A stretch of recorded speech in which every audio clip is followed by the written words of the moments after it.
repetir para vocês no começo, que eu ficasse tranquila, porque o movimento de quebrantamento é um processo. Então, toda vez que você se dispõe a vir para a casa do Senhor, o processo continua em andamento. Haverá um tempo que essa igreja estará totalmente rendida pelo Senhor, estará lotada, repleta da presença de Deus, como já está, porque é um processo. Por isso, nós ouvimos todo culto algo sobre o quebrantamento. Então, não se preocupa. Olha, se você pensar assim, caramba, aquele culto de domingo tremendo sobre Naamã, e não parece que eu fui quebrantada, o que aconteceu? Não aconteceu nada, eu ouvi aquela palavra, parece que eu não estou quebrantada. É um processo, né? E eu fiquei em paz e comecei a orar no meu quarto, meu quarto de guerra agora é o quarto do meu filho, tá, irmão? Né? O filho não está lá, então virou meu quarto de guerra, o quarto dele. Então, eu estava lá orando, aí no meio da oração, adorando, falando com o Espírito Santo, enquanto eu orava, ele falava comigo assim, e eu falava, Deus, qual é a tua palavra, né? E Deus falava, tira os entulhos do teu poço.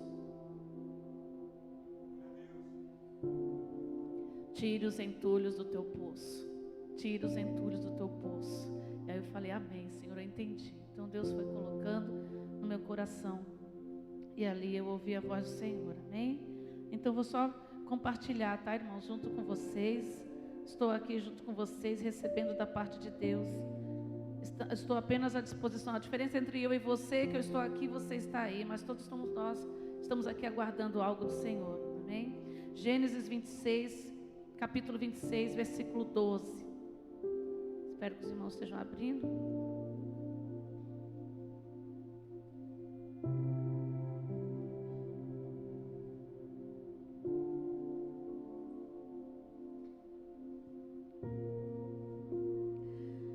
Fecha os teus olhos. Aleluia, Senhor. Aleluia, obrigado, Espírito Santo de Deus, pela tua presença. Obrigado pelo privilégio de Senhor permitir que hoje seja eu que esteja aqui, Senhor. Sei que o Senhor tem falado todos os dias através dos meus irmãos, através do pastor, e hoje o Senhor permitiu pela graça e misericórdia que eu esteja aqui. Eis-me aqui, Senhor, seja feita a tua vontade, seja livre o Espírito de Deus para falar aos nossos corações. Ó Deus, todo coração entulhado nesta noite, Senhor Deus, seja impactado pela tua palavra, porque a tua palavra é água viva, Senhor, que desce do teu trono, Senhor, em nome de Jesus, tu possa fazer a tua vontade e que nós possamos continuar caminhando no processo de um quebrantamento total, Senhor, num quebrantamento genuíno, Senhor. Então, em nome de Jesus, Espírito Santo de Deus, eu quero dizer que eu te adoro,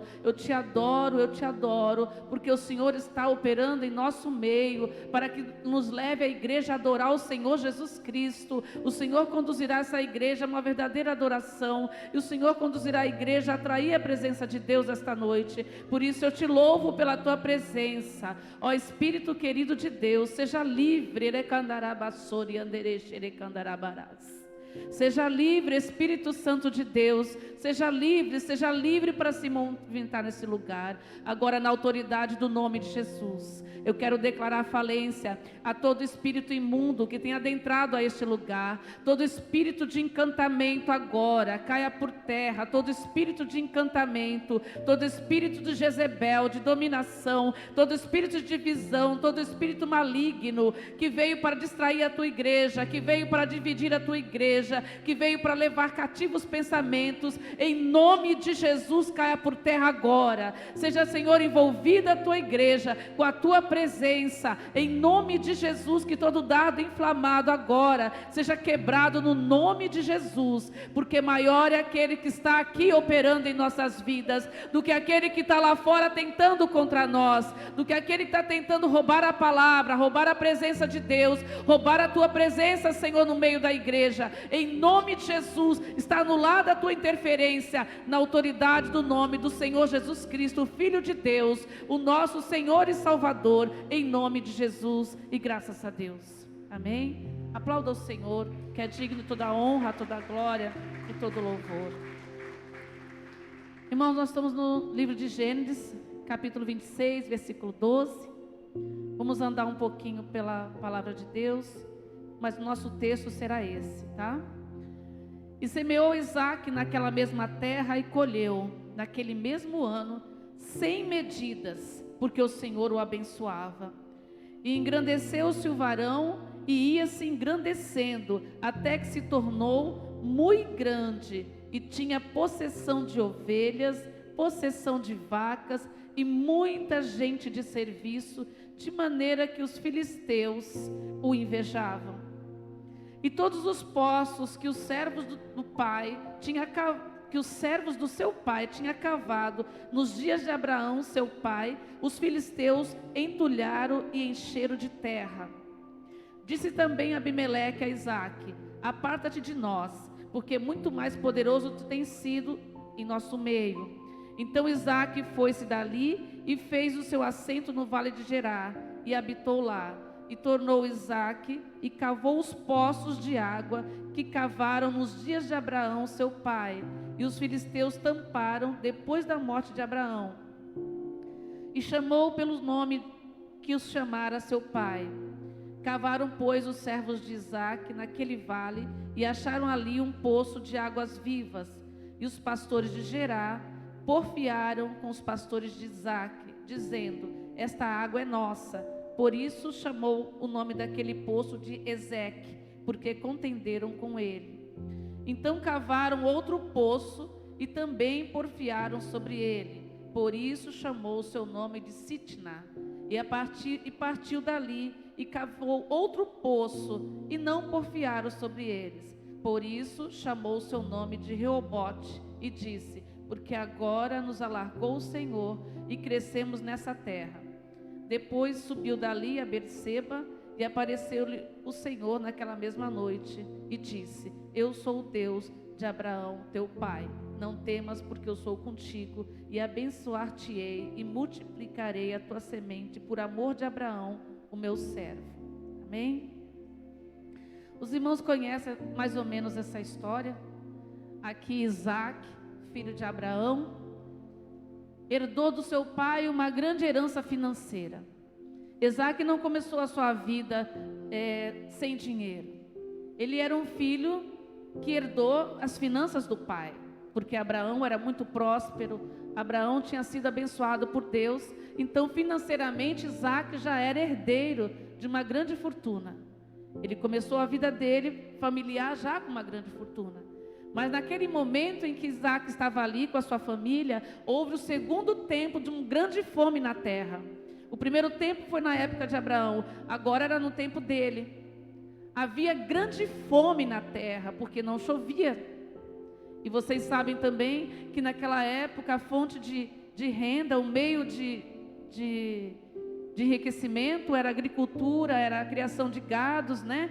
E sem água, irmãos, não dá para plantar, a terra seca. Sem água, os animais também morrem. Então havia uma grande fome naquela terra. E só em alguns lugares a água era um pouco mais farta.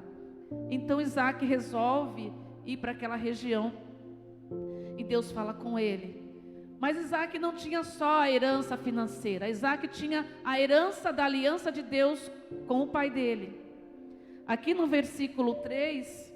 no mesmo capítulo aí na sua mão, se você for ler aí o versículo 3, ele diz assim: quando Isaque estava partindo para procurar, ele desejava ir para o Egito, para ver se lá as condições eram melhores. Então aí Deus aparece para ele e fala assim: não desças ao Egito, habite na terra que eu te disser, peregrina nessa terra e serei contigo, te abençoarei, porque a ti e a tua semente darei a todas as terras e confirmarei o juramento que tenho feito ao teu pai, Abraão teu pai, e multiplicarei a tua semente como as estrelas do céu, e darei a tua semente todas essas terras, e em tua semente serão benditas todas as nações, porquanto Abraão obedeceu a minha voz e guardou o meu mandado e os meus preceitos, e os meus estatutos e as minhas leis. Então Isaque tinha duas heranças. Ele tinha a herança financeira e tinha a herança da aliança de Deus. Deus havia feito uma aliança com o pai, E ali o Senhor estava estendendo a sua aliança à geração de Abraão, que era Isaac. Ele falou: eu era com o teu pai, eu abençoei o teu pai, eu multipliquei o teu pai, eu fui com ele até o fim dos seus dias, e eu também vou ser contigo, se você fizer como ele, obedecer os meus mandamentos, ser obediente a mim, eu estarei contigo. Uma renovação de aliança. Então ele já começou a vida com as duas alianças. Ele tinha do pai o que estava lá. Então, como ele tinha aliança espiritual, aonde quer que ele fosse, ele prosperava, porque a aliança era com ele. Então, nem tanto faz ele estar no Egito, como está ali, como em qualquer outro lugar, Deus era com ele. Mas ele era obediente, ele já começou bem, porque ele começou obedecendo. Deus falou: fica aí. Aí ele falou: fica, vou te abençoar aí. Porque depois ele iria para outro lugar. Deus veio com ele, e por causa dessa aliança, aqui diz que ele começou a multiplicar as suas ovelhas, multiplicar o seu rebanho e multiplicar as suas plantações. Irmãos, lá no livro de Mateus 18 fala que Isaac, ele foi um dos homens que mais alcançou o mais alto status de agricultor. Ninguém ficou tão rico com a agricultura como Isaac na Bíblia. Contanto que Deus era próspero na vida dele. Ele tinha a herança do pai, e lá na frente ele prospera mais ainda e junta a herança do pai com a herança dele. Então a Bíblia diz lá em Mateus 18 que ele foi um dos homens mais ricos com a agricultura. Ele plantava, semeava, o que ele plantava dava, né? Para você ver o tamanho da aliança que ele tinha com Deus. Mas antes dele prosperar por conta própria, aqui o fato dele crescer naquele lugar estrangeiro, porque ele estava na terra dos filisteus, irmãos. Aquela terra não era dele, foi dele um dia. O pai dele, Abraão, tinha aquela terra. Aquela terra era de Abraão. Ele cavou muitos poços ali, ele prosperou lá, porque lá ele tinha o seu rebanho, sua plantação. Mas com o passar do tempo, aquela terra foi para as mãos dos filisteus. Então, aqueles poços eram do pai dele, mas aquela terra agora era dos filisteus. Então ele estava em terra estrangeira. Ele nem estava na terra dele. Isso começou a incomodar os filisteus. Falei: como é que esse cara vem para cá? Nem é daqui. Aí planta aqui e prospera. Prospera mais que a gente. Como é que pode? Isso não está certo, não é possível. Vamos ter que tirar esse cara daqui, porque ele está se dando melhor do que os outros, né? Está uma crise, tipo essa, né, irmão? Está uma crise, uma seca, não chove, tempos ruins, tempo de fome, e o cara vem para cá e prospera. Não é nem terra dele, ele prospera. O negócio está errado. É o seguinte: vamos tampar os poços dele. Porque, irmão, se você tem um agricultor, se você tem alguém que tem rebanhos, e você tampa os poços, irmãos, você levou ele à falência, porque não tem água, né? Então, se não tem água, os animais não bebem, as plantações não florescem, não dão fruto, porque a semente já morre ali na terra seca mesmo. Então é o seguinte: a inveja, ela é assim, irmão. A alegria da pessoa com inveja, ela só fica feliz se vê a outra pessoa destruída. Aí ela se alegra, que era o caso deles. Só ficava feliz se visse Isaac falir, porque a vida dele estava incomodando eles. Aí eles iam lá e tampava os poços que o pai dele havia cavado. Parando um pouco aqui, irmãos, eu vou trazer para a nossa vida. Então Isaac, ele era herdeiro da aliança e herdeiro das finanças do pai. Mas nós também somos. Nós somos co-herdeiro de Cristo. Nós somos herdeiro da aliança do pai. Abre o teu livro lá no livro de 1 João. Não, 1 Efésios 1:3. Aqui não tem mais, deixa eu pôr aqui. Efésios 1:3, irmãos, por favor. Esperem só um pouquinho que eu vou mudar aqui. Em João 1:12 diz que todos aqueles que o receberam e creram nele, deu o direito de serem chamados filhos de Deus. Amém? Então em João 1:12 é uma garantia que eu sou filha de Deus, porque João 1:12 fala que a pessoa que aceitou o Senhor Jesus, reconheceu Ele como Salvador, tem o direito de ser chamado de filho de Deus por adoção. Já ficou bom para nós, somos adotados oficialmente. Tudo que for registrado em cartório, irmão, é legalizado, né? Pois então, eu e você somos filhos por adoção legalizado, porque no livro da vida está o seu nome e o meu. Aleluia. No livro da vida está o teu nome e o meu. Então quando o diabo olha lá, ele vê o teu nome registrado em cartório, filho de Deus. Está aqui. Ana Paula Cabral Alves, filha de Deus. Está lá. Todo mundo que tem o nome escrito no livro do Filho de Deus está adotado legalmente, tá, irmãos? Deus é fiel por isso. Então no livro de Efésios, capítulo 1, versículo 3, diz assim: Bendito Deus Pai, nosso Senhor Jesus Cristo, o qual nos abençoou com todas as bênçãos espirituais nos lugares celestiais em Cristo. Bendito seja o Deus que nos abençoou com todas as bênçãos, com toda sorte de bênçãos espirituais nas regiões celestiais. Olha aí, irmãos. Você é filho de Deus, herdeiro desta aliança. E todas as bênçãos, irmão, não confunda, aqui não é a bênção financeira, tá? Todas as bênçãos espirituais você herdou. No livro de Romanos 8,16 fala que o Espírito Santo de Deus testifica no teu espírito que você é filho de Deus. E como você e eu somos filhos de Deus, registrado em cartório, toda a herança do Filho de Deus, o Jesus Cristo, é sua também. Então ali fala que toda sorte de bênção nas regiões celestiais são tua e minha. As pessoas, se você ficou triste porque as bênçãos são só espirituais, irmãos, que o Espírito Santo de Deus te convença da verdade. O Velho Testamento fala muito das bênçãos financeiras, é boa, irmão, claro que é. Está lá em Deuteronômio 8, né, ou 28. Se você obedecer a voz do Senhor atentamente, ouvir sua voz, obedecer os seus mandamentos, todas aquelas bênçãos te seguirão. Por isso que muita gente se apega no Velho Testamento para dizer que no Novo não tem o dízimo. Ali era muita manifestação das bênçãos financeiras. Mas no tempo da graça, Deus veio falar sobre as bênçãos espirituais que nós temos direito. Porque, irmão, essa aqui não é nossa terra. Eu gosto de balançar a bandeira do Brasil. Mas você tem que balançar a bandeira do reino espiritual, porque você pertence ao reino espiritual. É lá que é a sua terra. O nosso tempo aqui, irmão, é passageiro. Nós vamos passar a maior parte do nosso tempo nas regiões celestiais, porque é eternamente. Aqui eu tenho 51 anos, pode ser que amanhã o Senhor me recolha, pode ser que eu tenha passado nessa terra 51 anos, mas eu sei que na glória vou estar toda a minha eternidade. É lá que a gente tem que estar de olho. Então ele fala assim, olha, nas regiões celestiais você tem toda sorte de bênção. O que é toda sorte de bênção, irmão? É toda sorte de bênção que Jesus Cristo tem. Toda autoridade nas regiões celestiais, todos os dons, toda manifestação de Deus nas regiões celestiais é sua.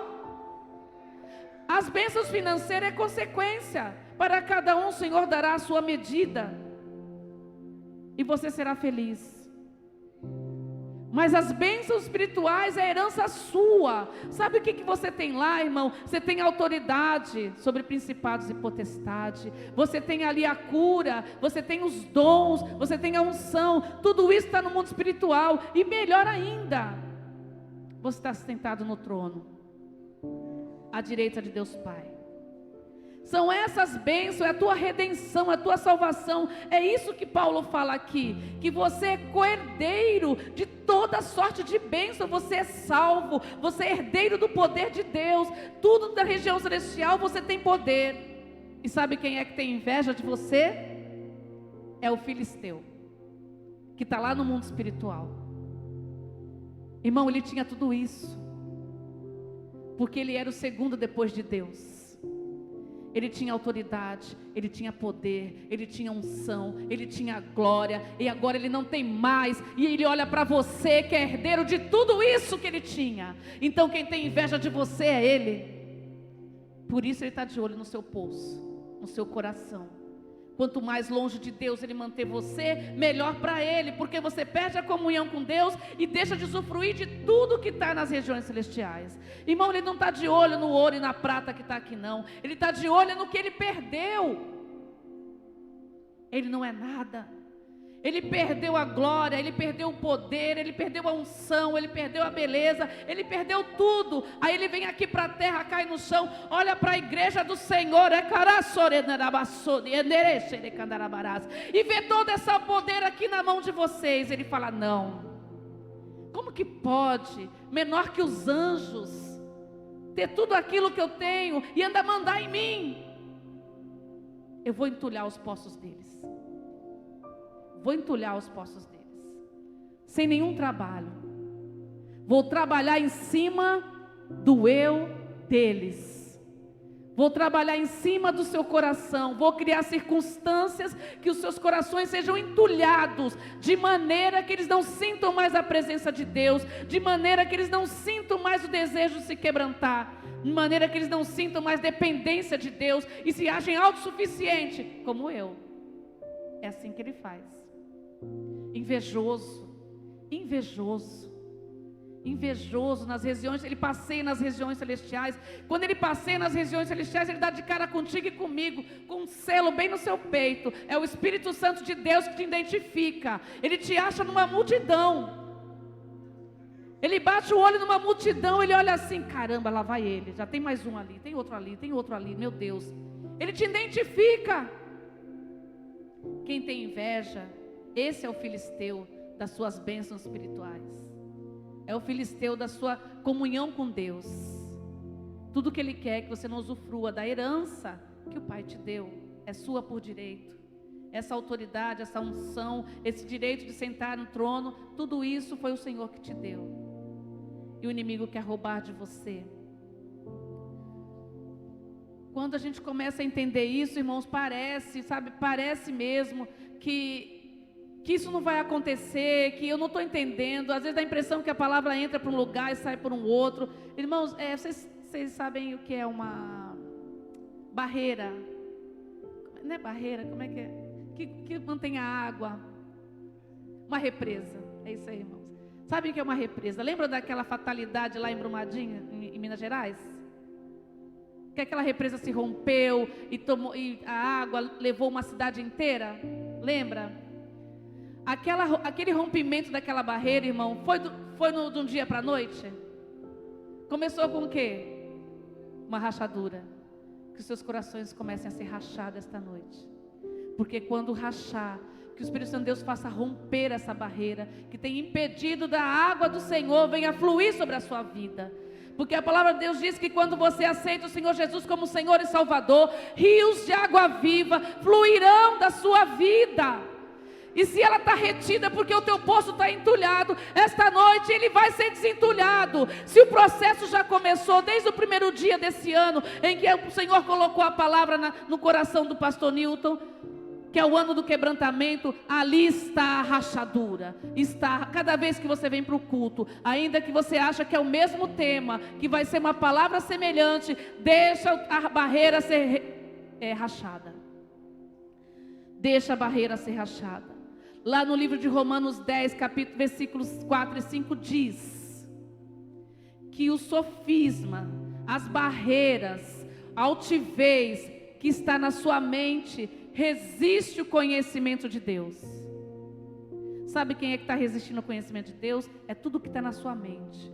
Mas, irmãos, é tão maravilhoso. A água, ela parece frágil, porque você não pode pegar, porque você não pode segurar nas mãos. Ela parece tão frágil, mas se ela permanecer batendo,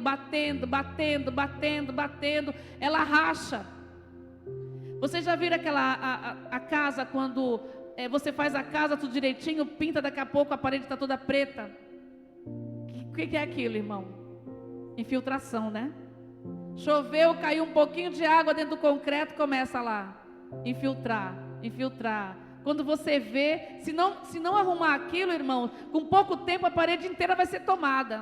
Para você ver o poder da água, um pouquinho só.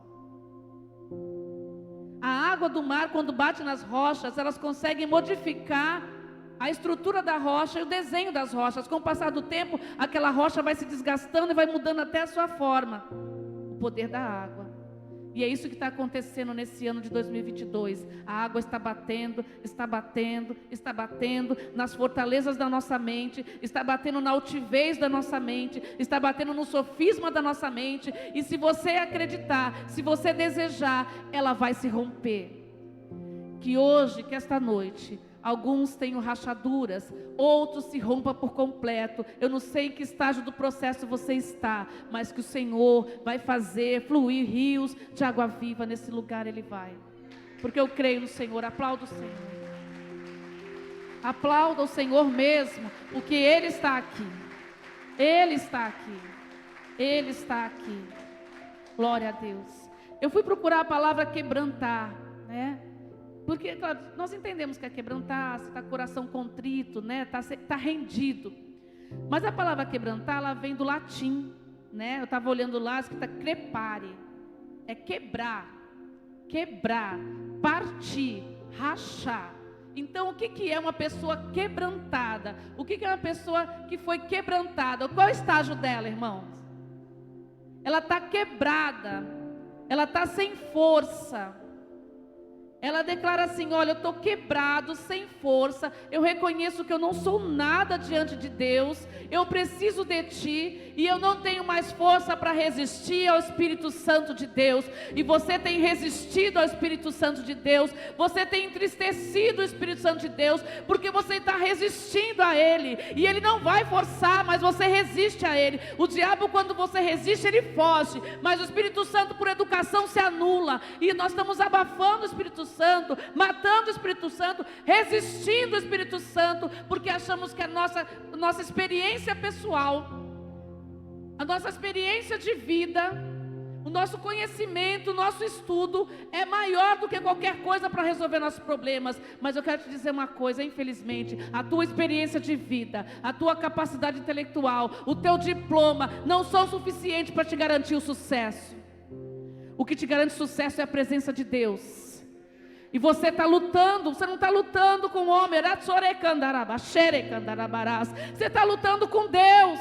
Sabe essa resistência culto após culto? Você está lutando contra o Espírito de Deus. Você está lutando com Ele. Eu não me entrego, eu não me entrego, eu não vou ceder. Eu sei o que eu faço, eu sei o que eu estou fazendo, eu tenho conhecimento. E o Espírito de Deus falando com você, falando com você, falando com você: eu estou aqui, entrega o controle nas minhas mãos, não tenha medo de se lançar nas minhas mãos, não tenha medo de se entregar. Está com medo do quê? Que eu tire o seu dinheiro? Está com medo que eu tire o quê de você? Por que você está com medo de se entregar ao Senhor? Se entregue ao Senhor. Se entregue ao Senhor, se entregue ao Senhor. O Espírito está esperando que você se entregue ao Senhor. Você entristece Ele sim, eu entristeço Ele sim, porque Ele é uma pessoa. Ele é uma pessoa, é o Espírito de Deus Altíssimo. É uma pessoa gentil, amorosa, que não invade, que espera, que fala e aguarda, e você despreza Ele, você não dá atenção para Ele, você não ouve Ele, você não se entrega para Ele. Então que todo medo na sua vida e na minha caia por terra em nome de Jesus. Todo medo do desconhecido, todo medo de se render, um medo de liberar perdão e achar que não vai ter consequência na pessoa que fez mal para você. Não acontece isso, irmãos? Acontece, né? Alguém fez muito, muito mal para você. Fala: não, entrego não, porque aí o Senhor vai perdoar. Não vai acontecer nada com ele ou com ela. Nossa, não, então não. Tem que acontecer alguma coisa com ela, que é para poder eu ver que o Senhor me justificou. Então, o perdão é assim. Às vezes o medo de entregar a raiz de amargura para Deus é o medo de que você não vai ter vingança. Irmãos, a maior vitória vai ser você. Deus vai te prosperar tanto, irmãos, na sua vida, em todas as áreas, que não vai ter problema se a pessoa que te feriu, se ela foi vingada ou não, porque você não vai nem lembrar disso. Entrega sem medo. Entrega sem medo toda a raiz de amargura, tudo aquilo que tem tomado conta dos nossos corações, tudo aquilo que tem enchido o nosso coração daquilo que não vem de Deus. A inveja enche o nosso coração, os ciúmes enchem o nosso coração, A raiz de amargura enche nosso coração. O orgulho enche o nosso coração, a altivez enche o nosso coração, o medo enche o nosso coração. Então é entulho embaixo de entulho, mas se cavar, irmão, se abrir, vai sair água daí, porque o Espírito de Deus está na sua vida, e Ele é rios de água viva. Ele foi colocado em minha vida para que a água do trono fluísse através dele. Ele está aí, Ele está aqui. Essa noite, em vez de a gente se forçar numa adoração, eu vou cantar um louvor para Deus, mas o coração está tão pesado, irmãos, que a gente não consegue cantar a adoração para o Senhor. É melhor esvaziar primeiro, porque a adoração vem dEle.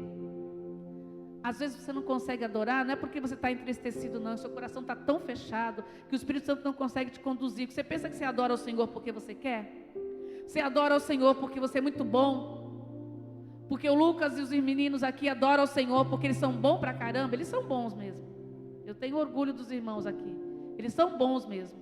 Mas quem conduz eles à adoração é o Espírito Santo de Deus. Porque nada vem de você mesmo, nem de mim mesmo. A adoração vem do Espírito. Ele leva você à adoração. Mas quando o coração está cheio, entulhado, nem isso você consegue fazer. Você não consegue ser grato. Você não consegue agradecer a Deus, você não consegue ser contente com nada. Irmão, quando você está cheio da presença de Deus, você consegue ser grato com aquilo que Deus te dá. Por isso que cada um receberá a sua medida e será feliz. Não ficará triste porque não tem aquilo que o outro tem. Porque ele está tão bem com Deus, que ele consegue ser grato e feliz. Ele consegue ser satisfeito. Ele consegue ser alegre para vir à casa do Senhor. Ele consegue andar em unidade. Uma vez eu estava vendo lá, a pastora Eliane colocou um texto lá no Instagram. Aí estava lá assim, como você pode dizer que ama a Deus e não ama a igreja? Isso é mentira, isso é papo de mentiroso. Eu também às vezes me incluo com isso, por isso que eu estou colocando, papo de mentiroso. Cristo é o que da igreja, irmãos? Ele é o que, irmãos? Fala mais alto, por favor. Vou fazer que nem eu falo para meus alunos, eu não ouvi.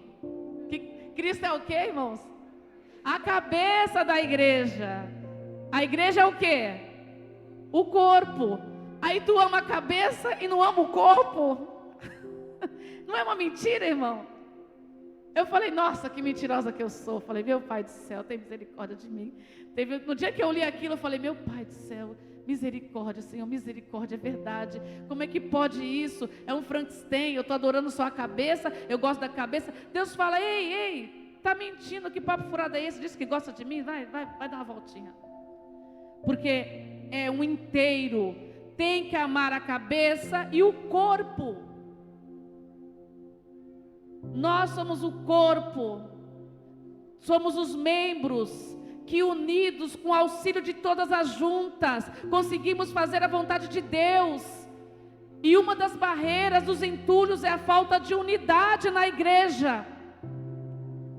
O corpo tem que andar junto, irmãos, senão fica aquele boneco que é preso pela cordinha e as juntas tem aqueles buraquinhos que a gente brinca com as crianças. Então fica assim, desmembrado, soltado. Então não dá, irmão. Tem que se render no seu coração. Não gosto não. E aqueles irmãos, pelo amor de Deus, não dá na igreja não. Ali não serve. Aquela igreja então, irmão, isso é uma mentira do diabo. É uma mentira do diabo. Você tem que amar o corpo de Cristo. Você tem que amar os irmãos. Você tem que amar a igreja. Você tem que andar junto. Olha, eu estou falando que é para mim, tá, irmãos? Por isso que quando eu li aquele texto da pastora Eliane, eu falei, meu Pai, deixa eu desligar aqui o Instagram. Deixa eu orar aqui, o negócio está feio pro meu lado. Deixa eu tirar aqui, irmão. Tem que amar a igreja. Tem que amar a igreja. Porque aquele que diz que ama a Deus, não ama seu irmão, é mentiroso. Está lá na palavra. Ama a Deus e não ama a igreja, está mentindo. Está mentindo. Está se enganando a si mesmo. Está arrumando desculpa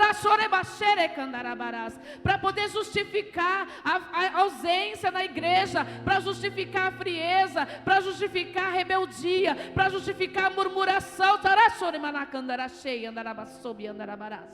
É mentira. É mentira. Tira esse entulho do teu coração. Deixa Deus fazer a obra. Não resiste o Espírito Santo. Para de lutar com Ele. Se renda ao Senhor. De verdade. De verdade. De verdade. Como aquela palavra no domingo. Esquece. É só obedecer. É 7 mergulho, é 7 mergulho. Mergulha logo, que é para ser mais rápido. Não fica demorando para mergulhar não, irmão, que é pior. Sofre menos, vai rápido, vai logo. Tem que ser agora, vamos logo, entendeu? Já logo, sou logo assim.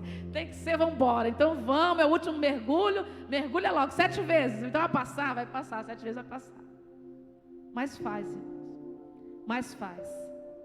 As águas podem parecer sujas. A tua igreja pode parecer que não é tão boa assim. A tua igreja pode parecer que é cheia de pecado, que é cheia de coisa errada, cheia de irmão que não se consertou. Pode parecer água suja, como aquele rio onde Naamã se mergulhou. Pode parecer uma água barrenta e suja. Mas é aí que você vai mergulhar. É aqui que o Senhor vai te curar.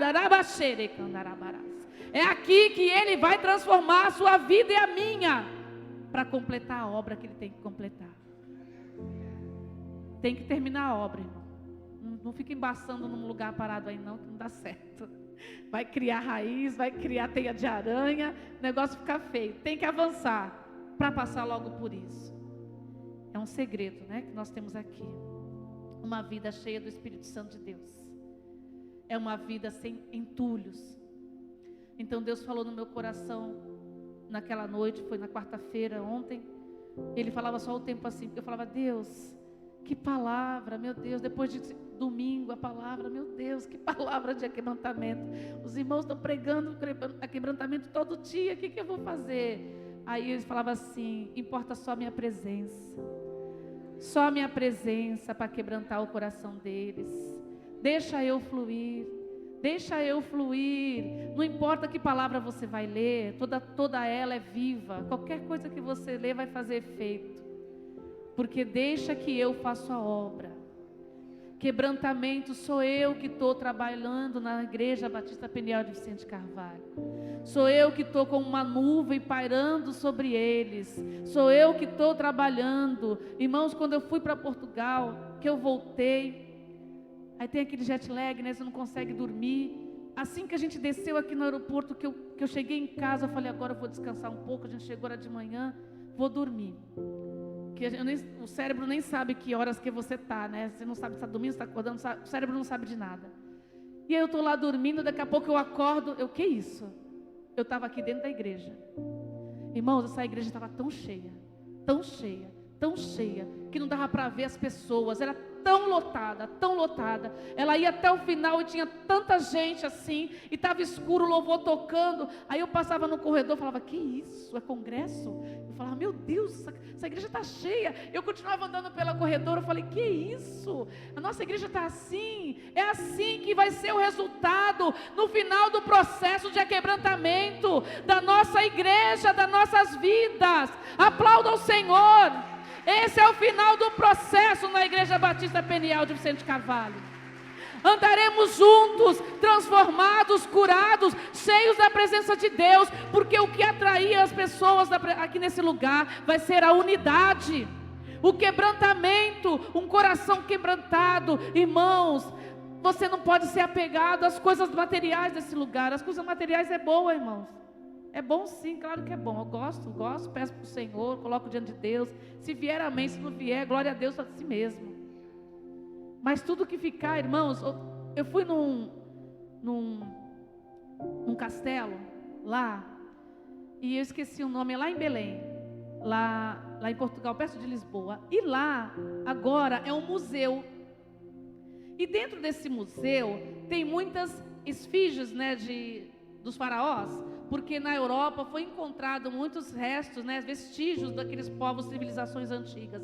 Então tem múmias verdadeiras e tem ali eu esqueci o nome daquela esfinge que guarda, né, alguém falou? Sarcófago, né, aquelas que põe a múmia, né? E ao lado, esquife, é isso mesmo. E põe lá ao lado estava os tesouros que eles se enterraram com eles. Irmão, nem Faraó levou. Quanto mais eu e tu. Entendeu? Quando eu olhei aquilo ali, eu falei, meu Deus, o faraó pensou que ia levar, ficou. Aí estava lá a múmia de um lado, a esquife do outro, e alguns, porque muitas coisas são perdidas, né? Outras são roubadas, e algumas dos tesouros. Porque os faraós, quando eles achavam assim, naquela época, no Egito, quanto mais tesouro você colocava dentro das esquifes, né? Junto com a múmia, melhor seria a vida dele do outro lado. Agora você não sabia qual é o lado que ele ia, né? Do outro lado seria melhor. Sabe por que você não precisa levar o tesouro dessa terra para o outro lado? Porque a terra onde você vai morar, o chão é de ouro, né? Você não precisa levar o ouro dessa terra, porque para onde você vai é ouro e pedras preciosas. O ouro já está lá. As pedras preciosas já estão lá. Você não precisa entulhar na tua esquife o que você adquiriu aqui na terra. Não se prenda nessas coisas. Faraó não sabia disso, mas eu e você sabe. Aleluia. A Bíblia diz que o lugar onde você vai morar com o Senhor, aonde você vai reinar com Ele, o chão é de ouro. Aquilo que você se mata para ter, você pisa em cima dele. As coisas são feitas com pedras preciosas. Então, irmãos, não precisa juntar ouro nem pedras preciosas no teu caixão, que você não vai levar, está tudo pronto lá. Por isso que você foi selado com Deus, e toda sorte de bênção nas regiões celestiais já é tua. A nossa morada é lá, Senhor. É lá, lá está o tesouro. Você gosta de ouro? Lá tem ouro.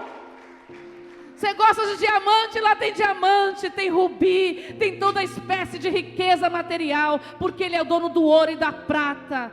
Por isso que não é a quantidade de dízimo que você dá que vai mexer com Deus. O que pesa em você é se você vai tirar do seu bolso o dinheiro para dar para Deus. Deus não está de olho na quantidade, porque Ele não precisa do meu dinheiro e do seu. Ele não está de olho na quantidade para você dar dízimo e oferta. Ele está de olho na sua atitude. Está preocupado em te dar o seu dinheiro por quê? Se eu te pedir, você está resistindo por quê? Está resistindo por quê? Eu sou o dono do ouro da prata, eu não preciso do teu dinheiro. Eu quero ver o que você vai fazer, onde está o teu coração. Aonde está o teu coração, ali está o teu tesouro. Você é um faraó? Teu tesouro, o teu coração está lá igual o faraó? Está entulhando o tesouro? Irmão, entulhar tesouro em dívida com Deus é igual o bolso furado. Você coloca e escorre, coloca e escorre, coloca e escorre. Nunca dá conta. Então não se preocupa com o que você vai levar daqui. Quando eu olhei aquilo, eu falei, nossa. A primeira coisa que eu pensei quando eu bati o olho, eu falei, nossa, coitado do faraó. Ele pensou que ia levar, ficou. Foi sozinho para o outro lado. Com certeza ele não foi para o céu. Então, para onde ele foi, nem ouro tinha. Irmão, Satanás, com inveja de você, ele sabe que quando Jesus vier buscar a sua igreja, ele vai ser tirado, porque, irmãos, os demônios que andam aqui ao nosso redor não é Satanás. Ele está preso. São os demônios que andam, são os seus companheiros, os seus soldados, os seus ajudantes, são eles que se movimentam pela terra. Mas quando o Senhor Jesus vier, ele vai ser liberto para concluir a profecia do anticristo. E no final ele vai ser jogado no lago de fogo e enxofre, e ali ele será atormentado todos os dias, eternamente. Por isso ele tem inveja de você e de mim. Até as pedras preciosas, eu acho que não sei se é no livro de Isaías, pedi ajuda aos universitários lá, o pastor, seja Isaías, Jeremias, que fala que o seu corpo era todo coberto de pedras preciosas. Conforme ele foi caindo, ele foi ficando depenado igual um frango. Quando você cozinha ele, tira as penas, ele foi assim, ele foi caindo, e todas as pedras que estavam no seu corpo foram caindo, porque aonde ele estava, irmão, que é onde nós estamos, é cheio de pedras preciosas. Era assim o corpo dele, porque isso está lá em cima. Deus não colocou as pedras preciosas aqui de qualquer maneira, é um reflexo do que tem lá no reino espiritual. E ele perdeu tudo isso, então ele está babando, com inveja, querendo entulhar o seu coração, trabalhando no seu orgulho. Irmão, quem alimenta seu orgulho, quem fala mentiras na sua cabeça é Satanás, e você aceita porque você quer. Os muros da sua cabeça são levantados pelas mentiras que o inimigo fala e você aceita. Você lê a palavra para saber o que é que Deus quer que você pense sobre aquilo? Você não lê a palavra. Você pergunta o que é que Deus pensa sobre aquele assunto? Não sabe. Sabe sim. Às vezes que você lê e fala, isso aqui não. Essa página não, vira. Não, eu aceito isso aqui. Isso aqui não. Eu aceito esse, isso aqui não. Você vai selecionando qual é a palavra que você quer ouvir, que você acha que é verdadeira. Irmão, toda a palavra de Deus foi inspirada por Deus. E ela é verdadeira e única. Não existe meia palavra. Ou você aceita a palavra inteira, ou você aceita metade. Amém? Então, nesta noite, o Espírito Santo de Deus está aqui para operar em nossos corações, para trazer libertação aos cativos, cura aos enfermos, para passar no meio da igreja como rios de água viva. Eu vou pedir, eu não costumo pedir, né? A minha amiga Marcela sempre fala, eu pensei que tu ia chamar para ir lá na frente, e eu não costumo fazer isso, irmãos, os irmãos sabem disso, mas hoje eu vou pedir, que se você quiser vir aqui na frente, para derramar para o Senhor todo o entulho do seu coração, entregar para Ele sua raiz de amargura, entregar para Ele aquilo que tem feito você resistir à presença de Deus, você vem aqui à frente, por gentileza, que nós vamos estar orando, junto com você. Você vai derramar aqui toda a barreira que você tem tido de aceitar a verdade do Senhor, toda a dificuldade que você tem tido de aceitar o conhecimento de Deus, de se entregar, todo o medo que você tem de se entregar, você não sabe o que vai acontecer, então você tem medo, mas o Espírito de Deus está aqui para operar no seu coração, para trazer aqui, desentulhar os seus corações e o meu.